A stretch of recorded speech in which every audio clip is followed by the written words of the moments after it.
মায়া তোমাৰ উত্তৰটো নাপালো কলেজৰ পৰা ঘৰৰ বাট একেলগে আহিল এবাৰ ভাবি চাবচোন হয়তো মোৰ উত্তৰটো তাতেই লুকাই আছে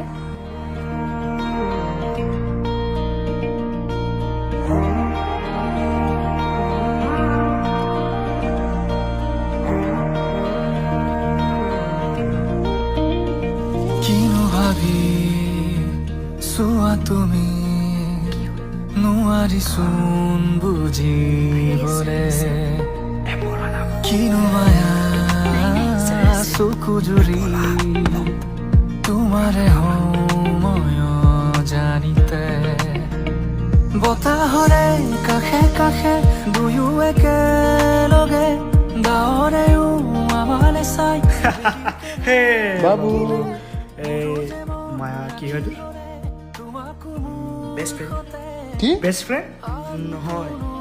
ভাবি হয় আপুনি যদি দাদা হয় তাইতো মোক ভাবিয়ে হ'ব ন